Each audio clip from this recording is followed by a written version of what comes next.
and terms that I just mentioned. And here's my visualization. A couple of jumps, and on the floor I have a piece of tape that says landing, and over here a piece of tape that says takeoff. Got a string along the line, along the ground here, and that is simply the line where our dog would be running. And what I want you to get an idea for about how it affects our handling and why it's important that we really understand the importance of takeoff and landing and what happens in between. Landing is when, if a dog is coming over a jump this direction and is going that way. Landing is about where the dog's front paws are going to land after he jumps. And then takeoff is going to be where the dog explodes from his hind end and goes over the jump. The takeoff and landing point here that I've put on the floor is just approximate. It will vary between each dog, size, and the speed that they run. But this is just to give you a visualization of what this looks like. And so what I think of takeoff and landing is this is the same in between any two obstacles on course, whether it's jumps, tunnel jump, or contact and a jump. But between every two obstacles on course, there is a landing and a takeoff, and I call this is the information zone. Your dog needs to get information about where he's going once he lands here, and before he takes off, he needs to know, am I going straight, or am I turning right or left? What is it you want me to do? We use the takeoff point as if our dog is running straight. That's what we want to use takeoff. So other things happen during this information zone, and one of the other key terms that I had up on my board was the 3 C's. So I just want to put these out here for you. So the 3 C's start as soon as the dog lands. As soon as the dog lands, we need to be connected with them.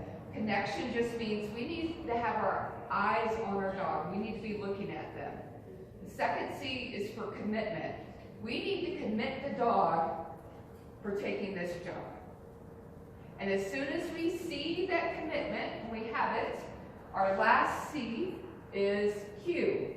So the cue is simply our handling technique that we are going to execute to tell the dog now what you're going to do after this jump.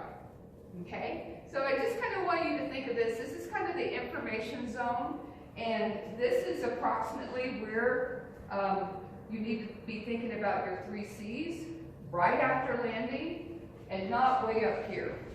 Okay?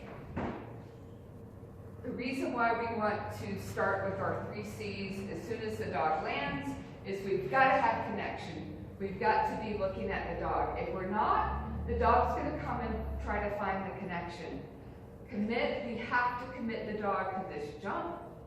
And as soon as we see the commitment, we've got to execute our next handling technique that will give the dog the information of, oh, you want me to go down here and turn left.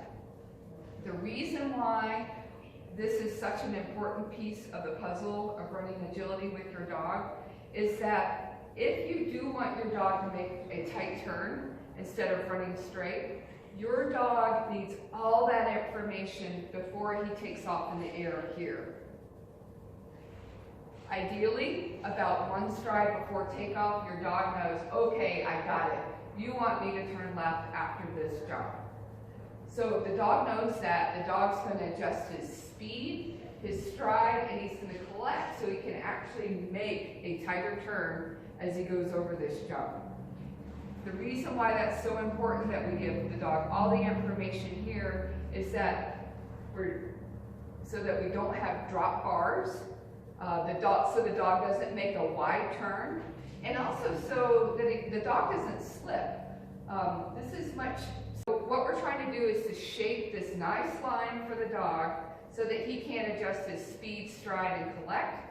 And so now the dog can run a line for us that's effortless and it's fluid And the dog's like, yeah, this is how it's supposed to be.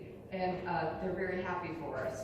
So I just wanted to again show you guys this visualization.